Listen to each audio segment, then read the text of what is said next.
what's up, guys?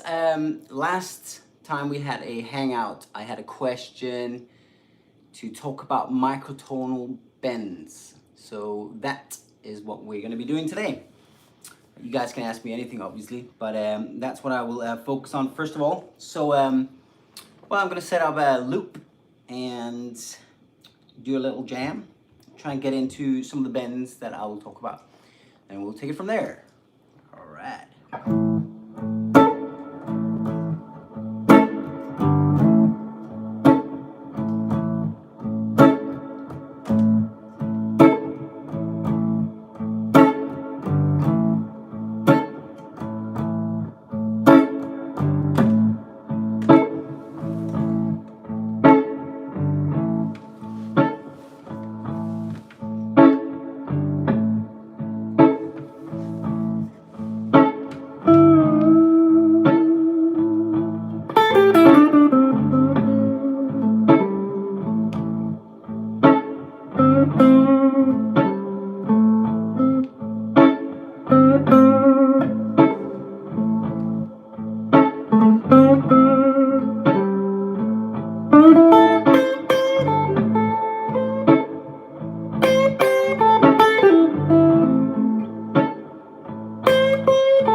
Okay, so just having a little jam there.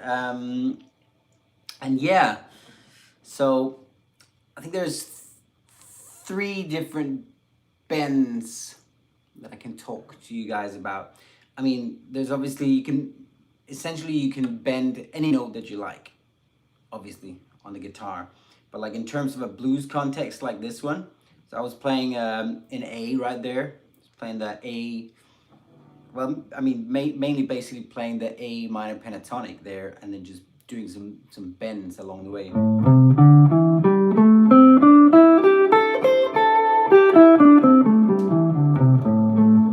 And there's three of those notes that lend themselves really well to some nice microtonal bends. And so let's back it up and say, what is a microtonal bend? So basically a microtonal bend is like a bend that doesn't fit within the confines of, the frets. So it's basically, it's not a half tone bend, it's not a whole tone bend, it's not a 1.5 tone bend, it's not a 2 tone bend. Like I was doing here, I was doing like a half tone bend, bending up to the major third from the minor third, and then I was doing a whole tone bend, bending up to from the C to the D, so from 13 essentially to 15. So those are like regular bends, they're like a whole tone right there. So, and I went even further. I went up and kind of did a two tone bend.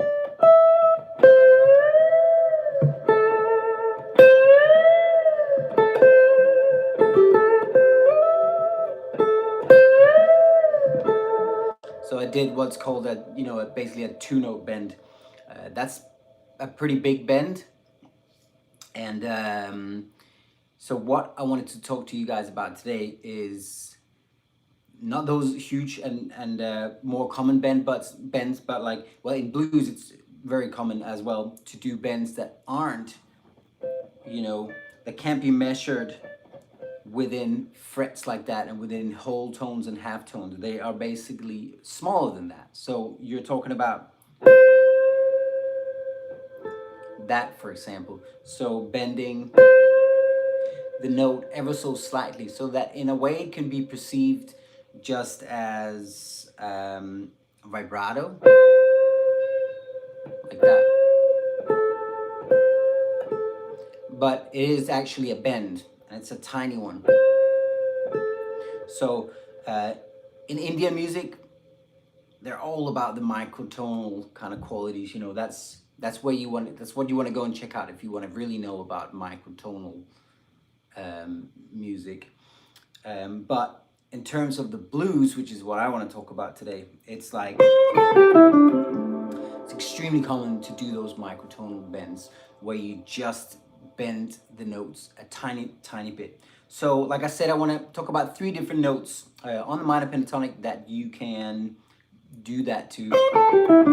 And the first one, the main one, is your minor third.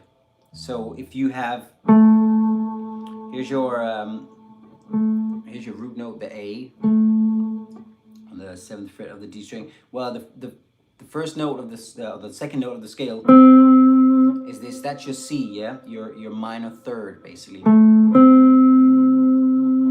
Now, instead of bending that up to,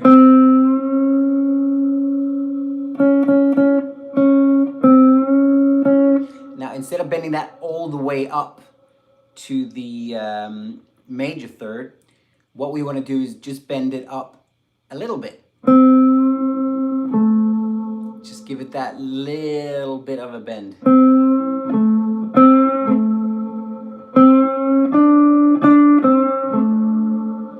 Like even in a phrase like that.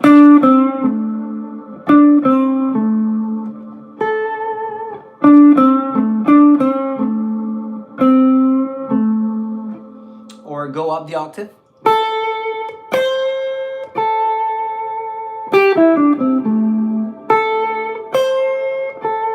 So there's your minor third, and if you bend that up, just a tiny little bit of a bend. Again.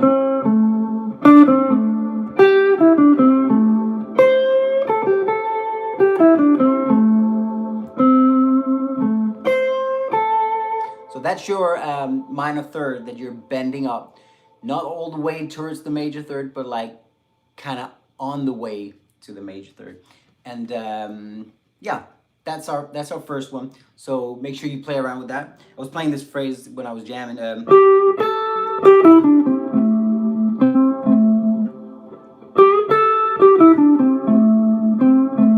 Again, same thing. Just that minor third right there, the C note. Bending it up slightly and then landing on the root note, the A. Alrighty? Okay, so that was the first one. Let's talk about another one, which is the note after that, the fourth. So it would be the D note in the case of A minor pentatonic.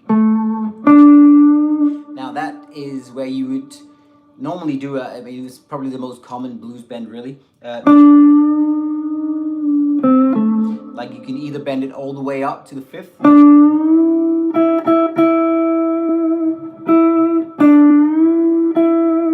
or you can bend it, do the blue note, the flat 5, you can bend it up to that.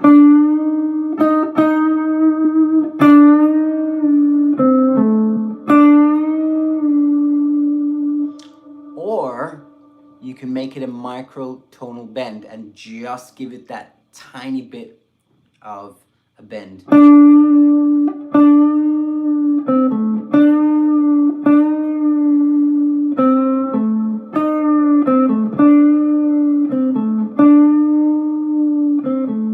can hear the blues screaming out of that, right?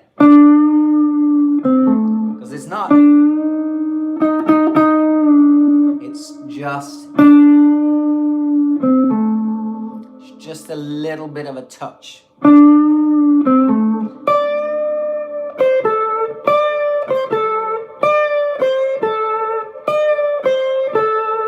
So now I'm doing both of those bends that we just that I just talked to you about. So the first one is here, and then the one that we're talking about right now is here. So try that as a lick of microtonal bends.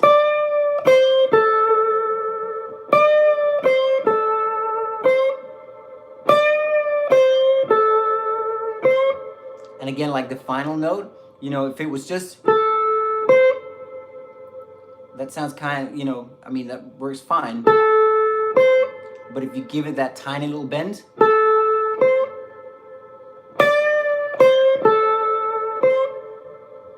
it just gets more life to it. It gets more bluesiness, more, well, soul in my ears.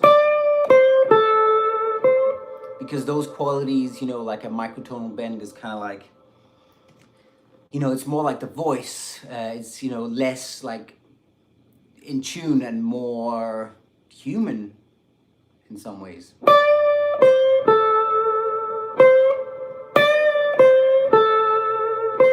So there's a little lick for you. A good lick for the first one as well, actually, the minor third bend, is like, is that one from 8th to 5 on the top E string and then 5 on the B string.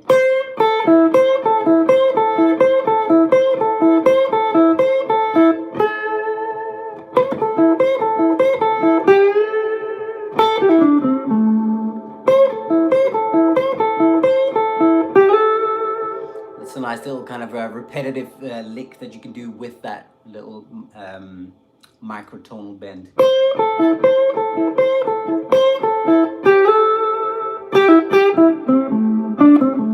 All right, I'm gonna talk about the third one for you guys. And the third one I want to mention is the one that you would get on your flat 7. So in the case of A minor pentatonic, that would be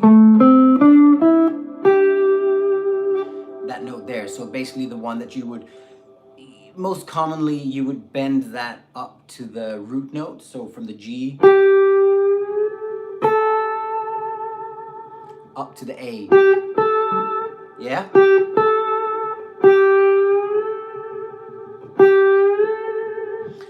But we are talking microtonal vibes right now. And so what I'm saying is to give it that tiny little bit of a bend.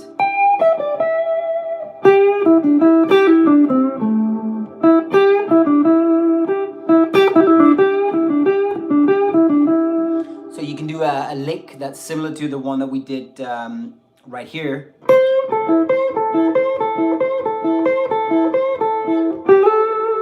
You can do that down here, starting on the flat 7 instead.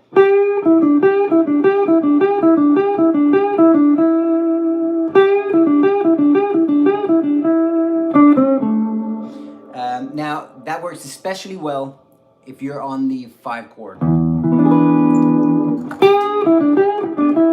Because obviously you're bending up towards,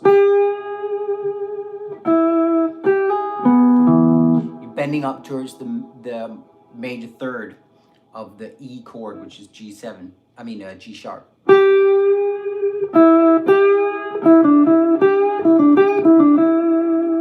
Without actually getting there.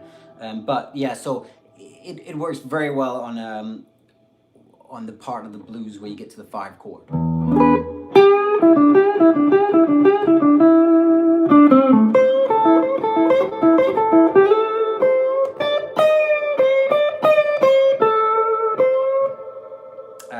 And yeah, that's it, guys. So play around with those. They're real good fun. And like I say, they create a little bit more of a human quality, and are just pretty much essential blues sounds. You maybe don't think about it so much sometimes, but like most blues players that you hear that are real classic players, they have that in their language, that many notes get just that little tiny little bit of a bend, and it's that bend that make just that all the emotion come out in a special way. That's how I feel anyway, that microtone bends have a lot of emotion in them. And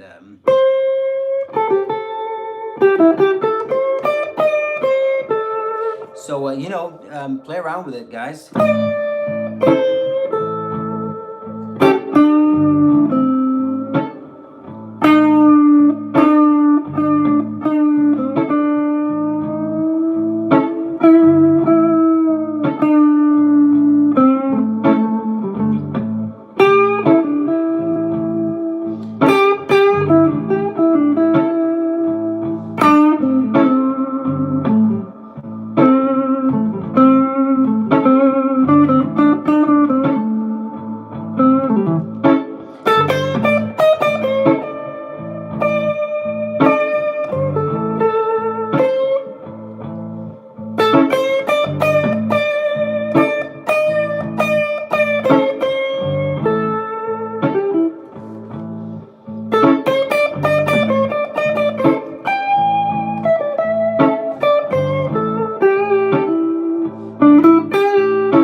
so there we go, guys. Hope that you find that inspiring and that you have some fun with it yourselves. Let me just check in here with you guys. It's been a couple of days since we did this, so it's good to be back. There we are. Oh yeah. Dale Long Gone Bessie. Good morning. Keith D. Keith D says, may I ask you which is your favorite echo pedal? My favorite delay pedal is by a long stretch Strymon Timeline. I've used that I've used that live for many years, and I still use it all the time. Luca Ferrari, hey, how's it going? Iggy Lowe, James O'Day, what's up? Jay Anubis, hello, and Guitarra Classica. 2009 Chaos Music, knock knock. Hello, welcome. It's good to have you. Ian Thompson, in a minor blues, which modes or scales would you choose over the 1, 4, and 5 chords to add a bit of texture? So it depends what the 1, 4, and 5 chords are.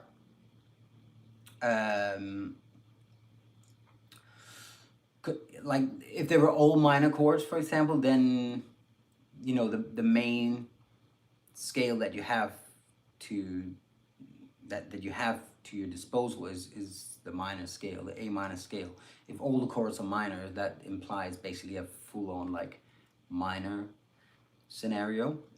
But obviously, let's say that the 5 chord was a dominant chord, which is very, very common. So in the key of A, for example, A minor, and then the 5 chord would be E, and then that would be E7. Well, then you could play A harmonic minor to fit in with that. So yeah,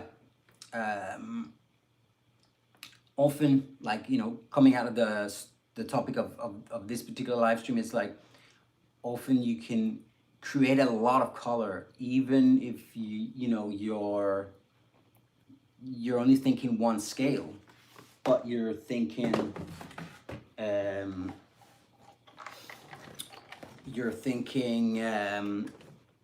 about microtonal bends and stuff like that. So let me put something minor re-up, and I'll see if something that's very minor scale, and I'll see if I can you know, add some microtonal bends and see how that happens. Because obviously it's, you know, it can be kind of wrong. Like, say for example, if you're bending the minor third up towards a major third and it's a very minor key, well, that's kind of weird because the major third doesn't have anything, it doesn't have any business in a minor key song. But in the blues, it can still work. It's the blues, it's all about the feeling. So you know, my advice is to play around with even just having this, you know, staying in the same scale, but really trying to bend some extra color out of the notes that you have available. Let me try and set up a loop. I'll just do like a 1, 4 in A minor. So basically the A minor scale is the thing that fits in this.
so I hope you see what I mean. Like, you know, you can bring that microtonal bend quality into most scenarios, and you know, have it get bluesy and soulful,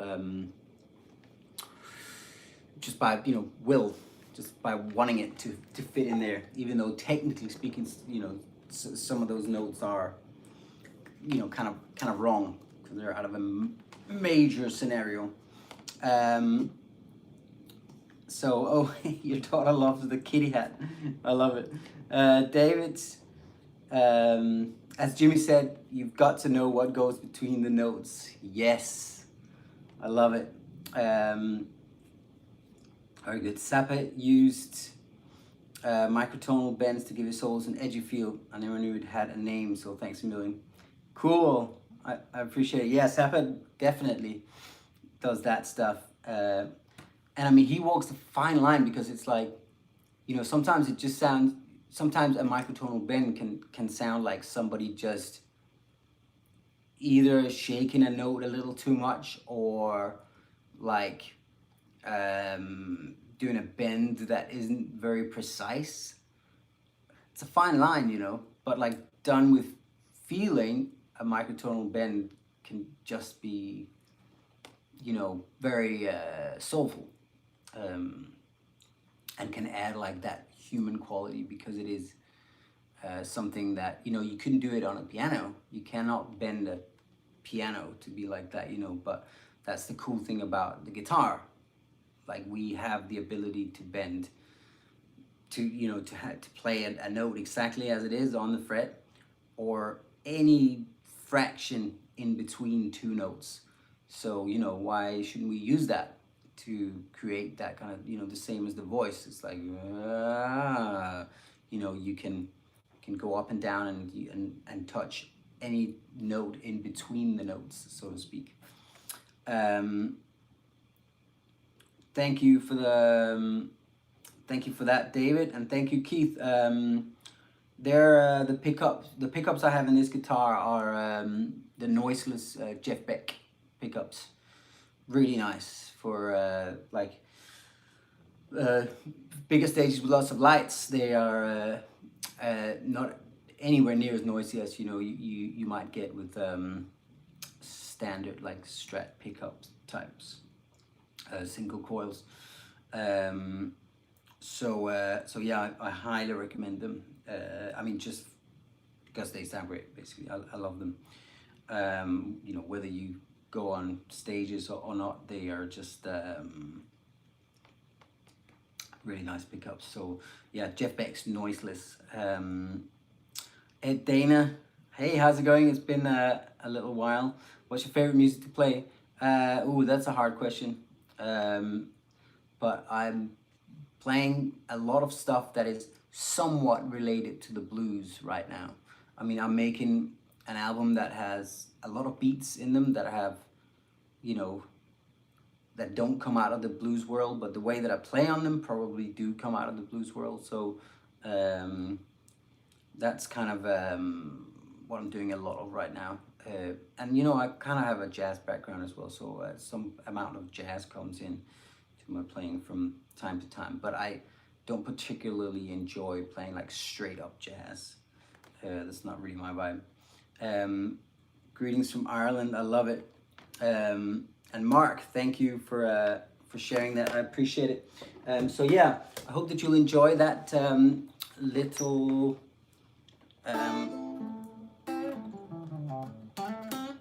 little introduction to microtonal bends. And that's it, guys. Make sure you give this video a like, and leave a comment once it's up as a regular video. YouTube has been acting very strange in the last 24 hours. I don't know what's going on, but my channel has there's something going on. Then I hope it's just a glitch.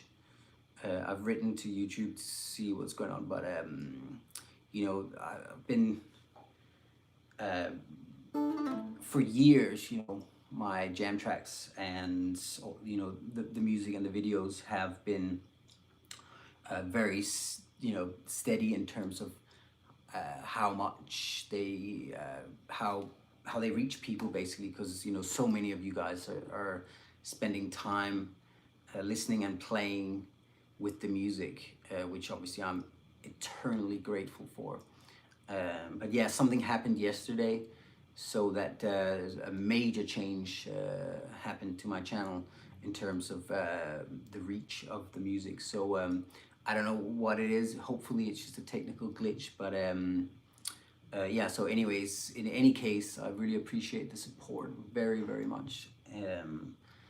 Means a whole lot to me, and I hope to be able to continue to make music for you guys and talk about stuff that I love to talk about. So anyways, have a great rest of the week, guys. And if you didn't check out yesterday's Wednesday warm-up, it's like a not Vivaldi, a Paganini, the violin virtuoso. It's a Paganini inspired exercise, free tab and all that stuff as usual. So check out the Wednesday warm-up if you haven't already. And got a new jam track coming out on Saturday as well. I hope you will enjoy that. Thank you, guys. I will see you very soon. All the best. Bye.